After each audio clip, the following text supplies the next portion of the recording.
Oi, pessoal, tudo bem?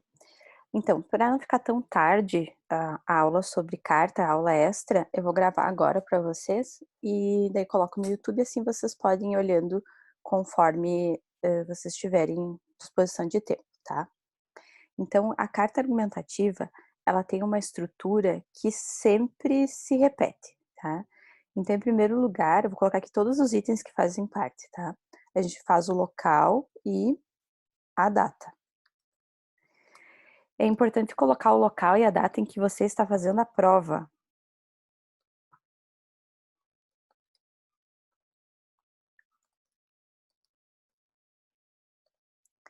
E é aquela data que a gente aprende lá na segunda, terceira série do ensino fundamental.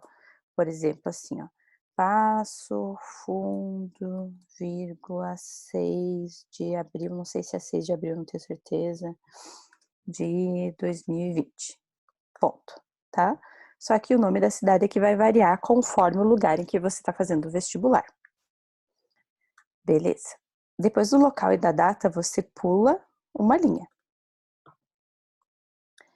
É obrigatório pular essa linha, tá? Depois que pula a linha, você vai colocar um vocativo. Esse vocativo, ele é de acordo com a pessoa que está recebendo a carta, de acordo com o destinatário. Então, vai ser caro senhor fulano, ao senhor fulano, tá? Então, o pronome de tratamento aqui, ele vai mudar conforme o destinatário da carta.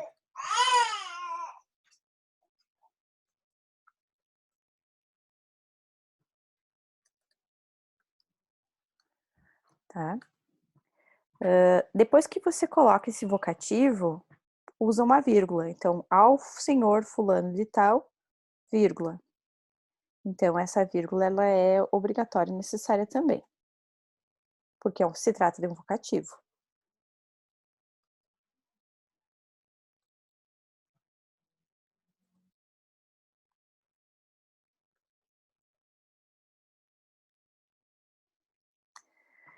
Bem, daí depois que você faz o vocativo, pula uma linha novamente.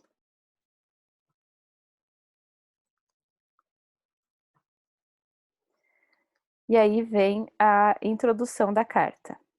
A introdução, ela vai ter aproximadamente umas 5 linhas também, assim como numa dissertação, ele é um parágrafo menor.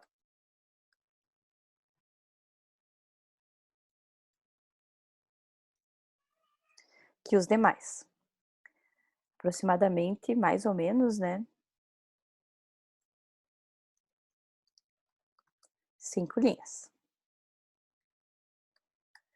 O que que você vai fazer nessas 5 linhas? Você vai se apresentar, então vai a apresentação do emissor da carta.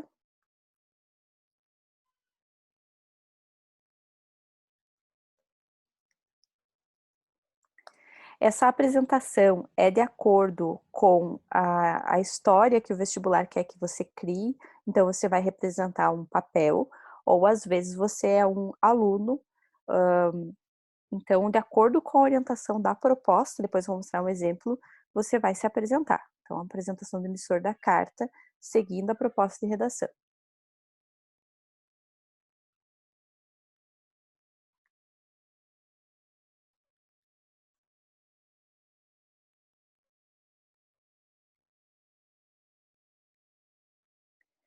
Nesse mesmo parágrafo, ainda na introdução, você precisa apresentar o objetivo, o motivo para o envio da carta.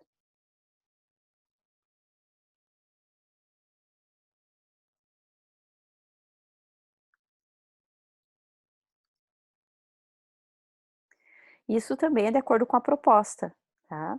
Então, você vai ter que se colocar na situação que for solicitada dentro do vestibular e criar esse objetivo ou apresentar essa finalidade. Também de acordo com a proposta de redação. Então, basicamente, o primeiro parágrafo, a finalidade é essa. Aí vem o primeiro parágrafo de desenvolvimento.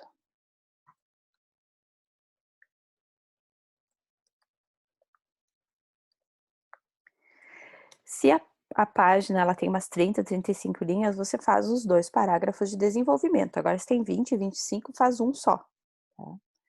Aí no primeiro parágrafo de desenvolvimento, você vai apresentar argumentos para convencer o leitor a colaborar com o objetivo do envio da carta ou concordar com a sua posição sobre o tema a ser discutido. Então é argumentativo também, assim como a dissertação, só que você vai usar a primeira pessoa do singular, tá. Ou então primeira do plural, dependendo da situação, tá. Então, apresentação dos argumentos necessários para convencer o leitor do seu ponto de vista, o emissor, né, o emissor no caso, ou levar o leitor, né, o receptor, a colaborar com um determinado pedido e ainda fazê-lo concordar com o ponto de vista.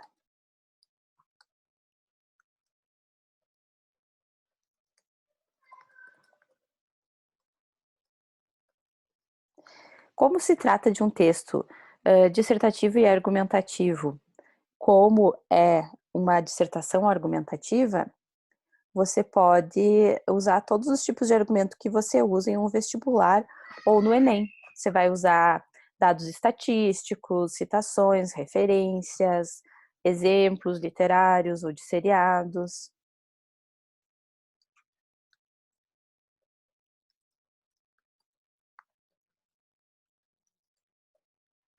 Então, todos os tipos de argumentos são válidos. Citações, que é o argumento de autoridade, na forma de paráfrase ou citação direta, dados estatísticos, exemplos, etc. Tá? Observações importantes. Você vai escrever em primeira pessoa, do singular ou plural.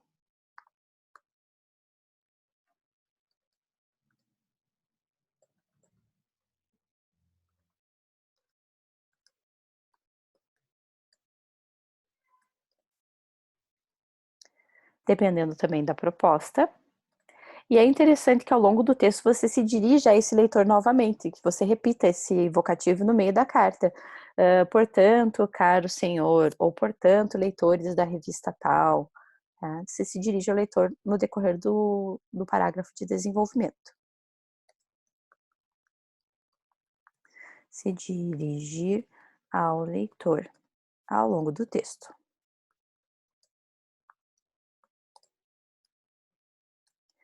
Aí vem o segundo parágrafo de desenvolvimento. Deixa eu botar essa barrinha para cá, para não atrapalhar. Segundo parágrafo de desenvolvimento. Repete tudo aquilo que você fez no D1, quer dizer, você vai apresentar argumentos, outros argumentos, pode até fazer estrutura de tópico frasal, desenvolvimento e conclusão nesse parágrafo. Se dirige novamente ao leitor, então ele segue mais ou menos a mesma estrutura. Repete a estrutura do parágrafo anterior e apresenta novos argumentos.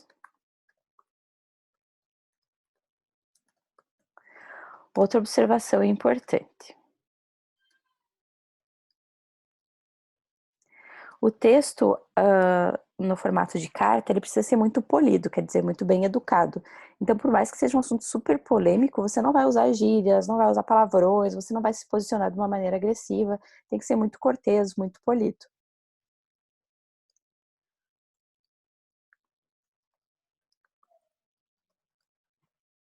Então, deve ser polido, que significa educado, e muito cordial.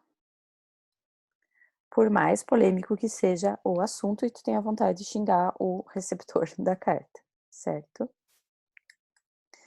Aí, a conclusão da carta. Ela também é um parágrafo menor, mais ou menos como introdução, às vezes até menor.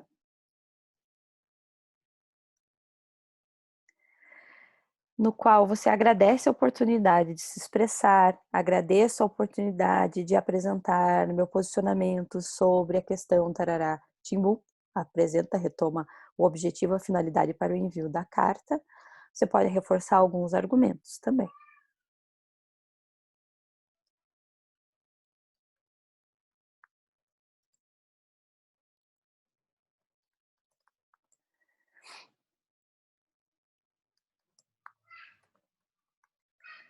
Reforça alguns argumentos. E também é legal aqui, você, além de reforçar alguns argumentos, você pode colocar uma frase, uma citação direta, também cabe aqui, tá? Fazer uma frase de efeito para finalizar.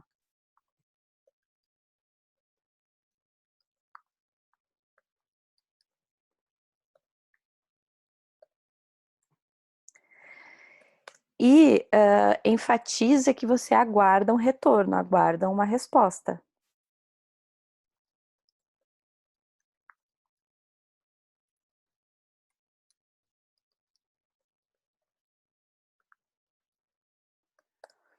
Aí você pula uma linha depois da conclusão.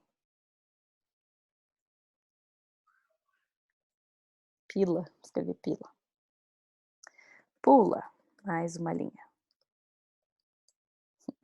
Saltitante, tá? Bom, vocês entenderam, né? Tem que deixar uma linha em branco.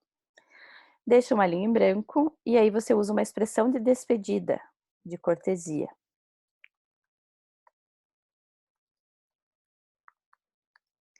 Que pode ser atenciosamente ou grato pela oportunidade. Atenciosamente é o que mais se usa, tá? Atenciosamente. Pula a linha, escreve atenciosamente, vírgula após a expressão de despedida.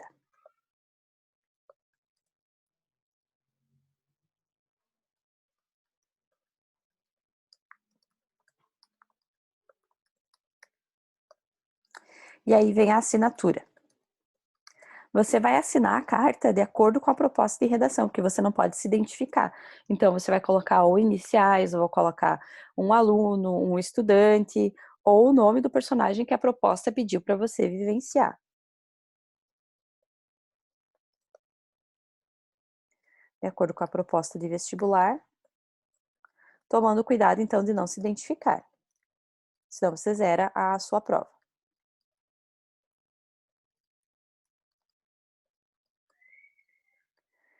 Então, essa é a estrutura da carta. Deixa eu colocar aqui em cima um título. Agora eu vou fazer um esqueminha para vocês. Não queria que esses pontinhos ficassem aqui. Muito bem. Estrutura da carta argumentativa. Aí vocês podem abrir esse documento aqui e ir acompanhando enquanto eu vou falando, que vai ficar bem claro. Talvez fique um pouquinho chato, mas enfim, tenho certeza que vocês vão entender, tá? Então, a estrutura da carta argumentativa. Vamos fazer um esqueminha aqui. Vamos colocar essa barrinha para cá. Texto. Vamos fazer aqui como se fosse uma cartinha, tá? Um esquema de uma cartinha. Tchu, tchu, tchu. Vamos puxar esse bichinho para cá, vamos fazer uma bordinha ali. Tá? Então, esse quadradinho representa uma cartinha. Centralizado no meio da carta, você vai colocar local e data. Local e data. Ponto. Pula uma linha. Aí, à esquerda, você coloca o destinatário. E a vírgula. Aí você pula uma linha, tem que deixar o espaçamento do parágrafo também. Introdução com a apresentação do emissor e da finalidade para o envio da carta. Então, isso no primeiro parágrafo. Começa outro parágrafo, o D1 e o D2, os parágrafos de desenvolvimento da carta, eles vão seguir uma estrutura análoga à estrutura da dissertação, e aqui você apresenta os argumentos para convencer o destinatário. Aí, pula uma linha, daí lá no final, atenciosamente, vírgula, um estudante, por exemplo. Então, aqui é o esqueminha da carta argumentativa. Vamos ver uma proposta, então, de redação. Essa proposta de redação, ela foi publicada pelo aquele cursinho online, o Descomplica. Tá? Vou justificar aqui. Deixa centralizado, justificado, tá meio zoado essa diagramação. Então, olha lá. É imprescindível o papel da literatura na formação do ser humano. Isso se torna mais relevante ainda quando aplicado às crianças, que em um contexto de construção de valores conhecem por meio da leitura experiências, reflexões e ideias que ajudam nessa produção. Parece, porém, que a escola, importante agente no estímulo ao ato de ler, não tem se preocupado com essa função. Considerando a discussão apresentada, coloque-se na posição de um aluno de ensino médio, em um trabalho de casa que precisa convencer o seu diretor da necessidade de trazer de volta ao colégio esse hábito de leitura, e elabore uma carta argumentativa de 35 a 30 linhas, em que você explicite sua opinião sobre essa questão, desenvolvendo argumentos adequados para defender seu ponto de vista. Crie um título e assine a carta com um estudante, de modo a não se identificar. Não precisa criar um título, tá? Eu tirei essa proposta lá do Descomplica, mas vamos ajustar aqui. Siga a estrutura padrão de uma carta argumentativa, que eu achei muito legal o tema. Acho que essa questão da leitura é sempre muito importante, da gente discutir, de pensar um pouquinho sobre ela. E assine a carta com um estudante de modo a não se identificar, tá? Então, no início da carta, você vai colocar o local e a data, caro, diretor, fulano. Pode criar um nome para ele na introdução. Sou um estudante do ensino médio e venho, por meio desta carta, apresentar a minha preocupação, a minha consternação acerca a respeito da questão da formação do leitor literário. Aí faz a apresentação. Depois vai começar o D1 e o D2, é a parte da argumentação. Daí vocês podem fazer citação, um país se constrói com homens e livros, Monteiro Lobato, citar Machado de Assis, pode falar das consequências positivas de ser um leitor, enfim, aí o céu é o limite na argumentação. Atenciosamente, um estudante, tá? Então vocês podem, quem quer fazer vestibular onde tem carta, vale a pena treinar, faz essa proposta aqui, porque às vezes você chega lá para fazer um vestibular e tem uma proposta legal com um tema interessante e é carta, e a outra é dissertação, e ninguém escreve a carta porque não conhece essa estrutura que é bem simples. Então, talvez se você se desafiar a fazer um gênero que a maioria dos alunos não vai escrever, você pode se destacar e conseguir um resultado melhor do que fazer mais uma dissertação, certo? Se vocês tiverem alguma dúvida, aí é só entrar em contato e me mandar essas questões, certo?